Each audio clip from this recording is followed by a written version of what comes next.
Hi, it's Phil again. This is actually my second attempt to do this. I was interrupted a by a phone call so ridiculous that I cannot share it without causing like a family fight. You know, if you're a close friend, you can ask, but I can't do it publicly. All right, nothing dramatic, quite the opposite. Something really trivial. You know. Okay, but now let's get on to the topic of this.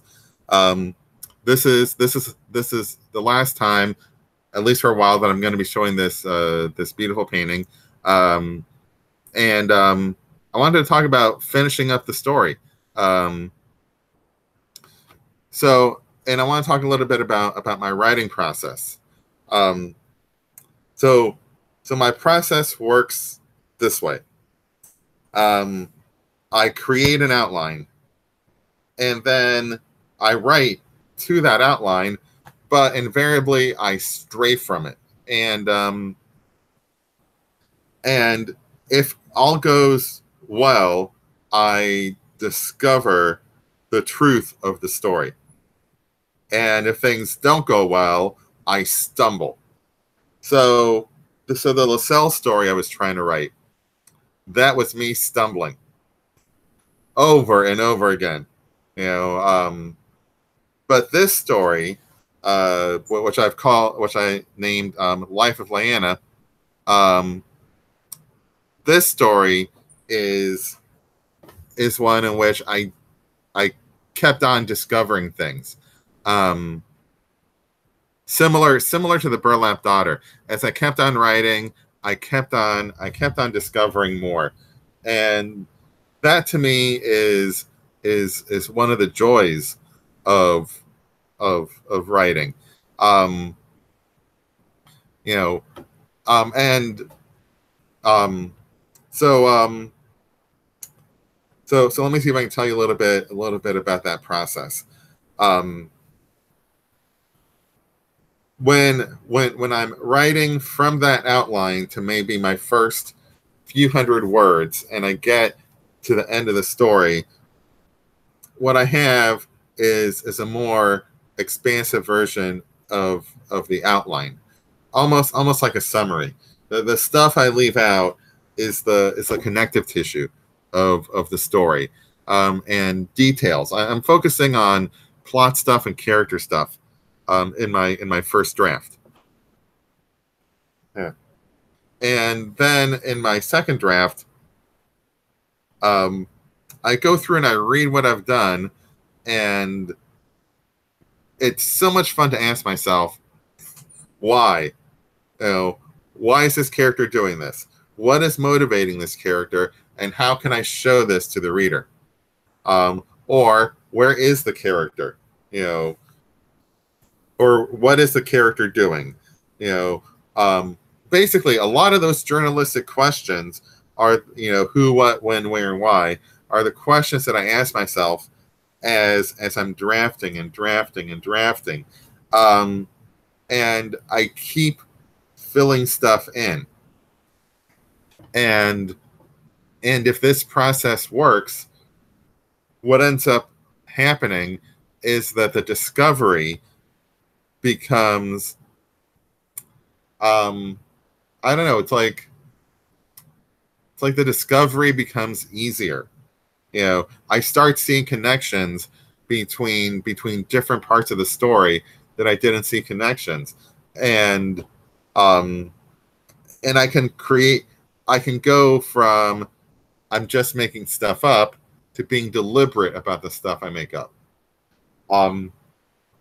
And I think this goes to a very common question that people have for writers, which is, where do you get your ideas? Well, initially I'm pulling them out of my ass, you know. But I think I move upwards to pulling them out of my head. In all seriousness, my ideas are half formed when I start.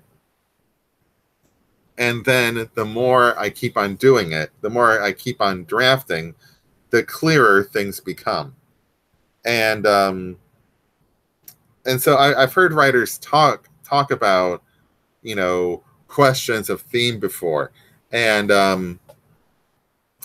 you know, when I start writing, I don't have a sophisticated theme in mind typically. I might have a pretty basic one, you know, maybe more of a motif, like for example, in The Burlap Daughter, I wanted to write about abuse.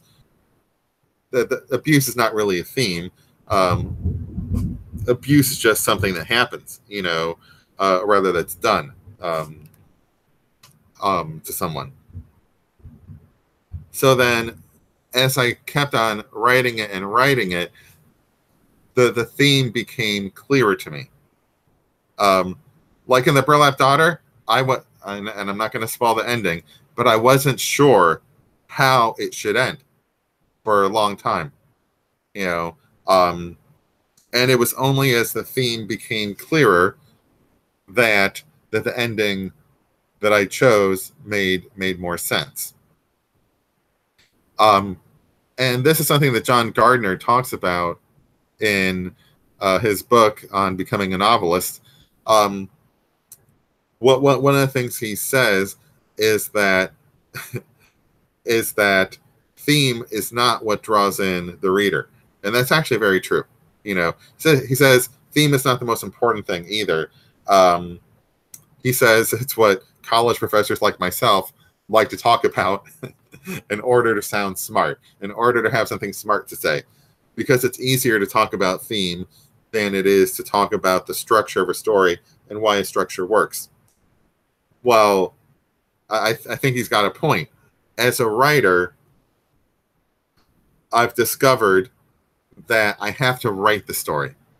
I have to go through and be like almost done with the story before I can turn my mind to theme, before I can be deliberate about theme. In other words, I've had to introduce characters, I've had to introduce conflicts, I've had to get to the climax, have the character decide like which way am I going to go, one way or the other. What is that irreversible decision? Based upon all those rising moments of tension, that stuff, that stuff you can't turn back from. Those things you can't unsay. And so I push forward, and then I get to the end, to the resolution. And at that point, when I'm really figuring out how is this going to be resolved, that is where theme finally crystallizes for me, and so in Life of Leyana, I don't want to spoil it, and I'm not going to, but we explore a couple of I explore, but you can go ahead and come along for the ride. I explore a couple of things. I explore her relationship with Journeyman, and I explore the question of character versus fate. That is, what determines what happens in your life? Who you are, or what the fates have in store for you? Or is it some kind of mix? It's an old question to produce some of the world's greatest literature, such as Oedipus Rex or Riders of the Sea. So if it's good enough for the great authors of the past, it's good enough for me. And so as I'm exploring those questions, those two things come together. Her relationship with Journeyman intersects with this greater theme of character versus fate. And then I surprised the hell out of myself. I'll tell you the truth. I sent Journeyman, I sent our Journeyman, my artist, and a text message, sorry, a Twitter DM, and I'm like, look at what I wrote. Look at what I wrote. That was pretty much it, you know. And I'm like, feels. Tell me about the feels. And God bless him. The first time he called me about the story, he wanted, after I sent that DM, he wanted to talk about the technical side of it. And I'm like, no, tell me how you felt. Because I had so surprised myself that I created the ending that I did, and the feelings I had about it just swirled around in me, that I had to have somebody else tell me about it. So I think you're going to enjoy it. And the next time I do a broadcast, it should be pretty soon, we'll be talking about a new painting and a new story.